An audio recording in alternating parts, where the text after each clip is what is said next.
tugatera tumeze nk'amadubu afande we ibyo byarabaye icyabaye n'ukutaruhari.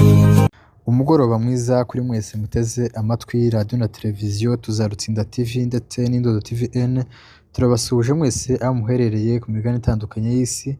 Ubu ni wa mwanya mwiza abantu benshi baba bavuye mu tuzi, baba bavuye ahantu henshi hatandukanye. Rero natwe nk'itangazamakuru tuba twakomeje kugenda duhuza amakuru, twegeranya amakuru kugira ngo twese tuze kurebera hamwe uko akarere kiriwe.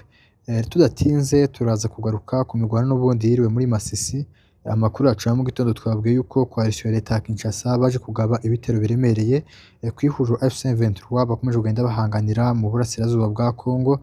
Hanyuma n'ubundi turakubitira mu misozi miremire Murenge turebe uko abaturage biriwe nyuma yuko ubutegetsi bwa Kinshasa bukomeje kugenda bubahungabanya umutekano, barasaho ibitero bidasiba byo mu kirere. Rero aya makuru nifuje ko twaganira muri iri joro.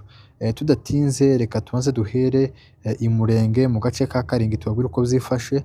Mu gace ka Karingi gakomeje kugenda kibasirwa n'ibitero biremereye bya coalition ya leta ya Kinshasa, harimo abarundi bose bakomeje kugenda batuma zino za drone mu kurasa abagore, mu kurasa abana, mu kurasa abasaza. Rero ni ukuvuga yuko ibitero bya drone byagiye byibasira imihanda nyinshi itandukanye, cyane cyane byibasiriye Irundu, Bidegu, Karingi nayo ntibyari cyane, ariko kuri ubu ngubu naho batangije kugenda bahibasira. Abaturage benshi bari bahunze baza Karingi ndetse babanza kugaruka nk'abagabo n'abasore bari baragiye n'inkinka bafite amatungo yabo, kubera yuko iri abahungiye nta nzuri bari bafite, bari bagarutse kugira ngo barebe uko babona inzuri z'inka zabo. Rero abo baturage bari batashe bari mu byabo mu nka zabo, ubutegetsi bwa Kinshasa bwatangije kugenda barasaho ibitero. Ibyo bitero n'ubundi biva mu misozi y'onameza ya Karingi za Mutunda point 0, niho bihagurukira bitumwe n'ubundi n'ingabo z'u Burundi, ingabo za Gisegeti ndetse na za FDL zose abagizi ba nabi bagambiriye kwica no kurimbura. Rero abaturage bo mu Karingi batangije guhunga berekeza mu bice bya Gitavi, bari bahungiye mbere yuko n'ubundi basa kandi kugaruka. Ibitero byabaye byinshi barahunga berekeza muri bice bya Gitavi bakomeza kwigishigo no kwimishasho. Rero barase kandi kugaruka bagenda baragira amatungo yabo. Rero ibitero byongeye kandi gusa kandi kugenda barasaho za drone bibasira base kandi guhunga berekeza n'ubundi muri ya mihana ya za Gitavi gukomeza imbere. Rero ubuzima bukomeje kugenda buba bubi. Wa mugambi mubi wacuzwe n'ubundi na Gisegeti bafatikanye na Ndayishimiye bakomeje kugenda bashakisha kuwushira mu bikorwa, kuko bakomeje kugenda bibasira amatungo y'abaturage ndetse n'ibyabo byose batunze, kuko ku bitero biherutse kugabwa aho bita ku bitaro ndetse no mu muhana w'Abasinga byahitanye inka ndetse bikomeretsa n'abana bari mu nka, abana b'abaturage bari mu byabo. Muri make nuko ibikorwa byo kwica rubozo bikomeje ku ruhande rwa leta ya Kinshasa. Uko niko byifashe, niko ubuzima bumeze nabi. Ubu ngubu bigezeho abaturage baja gusarura ibyo bahinze bakaza basa nk'aba babyiba, kugira ngo barebe ko bahava vuba drone itaraza kubarasa, kuko hari drone zigenda zifotora zikafata amafoto, hakaza izindi zigenda zirasa. Uko niko byifashe, nibwo buzima barimo, no kuja gusarura ibyabo bihinge bakaza basa nk'aho babiba, kubera ko za drone ziba ari hejuru kandi n'ubundi zifite umugambi wo gukomeza kwica abaturage. Rero uko niko byifashe mu misozi miremire Murenge, mu bindi bice byinshi uyu munsi hiriwe agahenge, nta drone zarashe.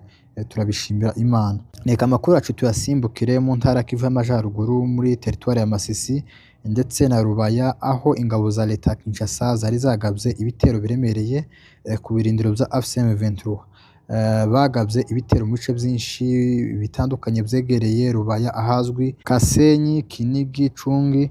Utwo duce ni uduce twegereye Rubaya twari twagabwemo ibitero biremereye n'ingabo za leta ya Kinshasa, kuko twababwiye mu gitondo yuko ibice byinshi byaje kwibasirwa n'ubundi bitero bya leta ya Kinshasa.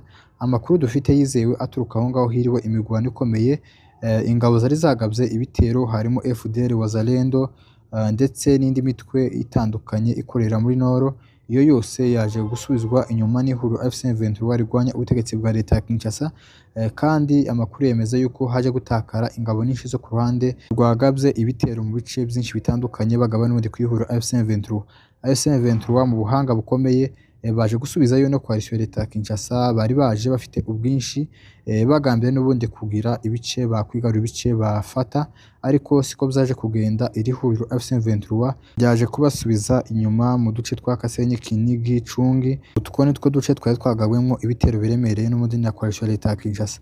Rero amakuru tuyaranye nuko ihuriro FC23 rigwanira uburenganzira bw'abaturage, rikomeza kugenda rigwana ku ruhande rw'abaturage, rukumira ibitero byinshi byagabwe n'ubundi na coalition zishize hamwe n'ubutegetsi bwa Kinshasa.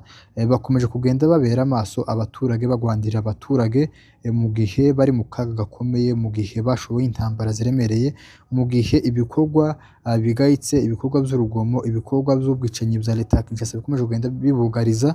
Rero iri huriro ico ryiyemeje no kugira ngo rikomeze rikumire igishakisha cyose guhungabanya umutekano w'abaturage. N'ubundi mu buhanga bwabo baje gusubiza bino bitero biremereye bya coalition ya leta ya Kinshasa. Amakuru yo mu ijoro turaranye nuko ivyo bice byose kuri ubu ngubu bigenzurwa n'ihuriro FC23 byabashije gusubiza inyuma ibitero byose byaje bigambiriye gufata bira bice byegereye Rubaya, byaje bigambiriye guhungabanya umutekano w'abaturage. Rero byose byashubijwe inyuma iyo byaje bituruka, nkuko n'ubundi aba revolutionnaire FC23 badahwema kugenda bagwandira abaturage mu bice byinshi bitandukanye, haba Nord Kivu na Sud Kivu. Rero ayo niyo makuru ari njoro, nuko bya bitero twabwiraga mu gitondo byagabwe n'ubundi n'ingabo za leta ya Kinshasa byaje gusubizwa inyuma. Kuri ubu ngubu hose hagenzurwa n'ihuriro FC23 rigwana ku ruhande rw'abaturage, rigwanya ubutegetsi bubi bwa leta ya Kinshasa. Rero amakuru yacu nakagaruka, mwakoze kubana natwe mukora subscribe na like na share, kandi mukaza mukikora amakuru tubagezaho umunsi ku wundi.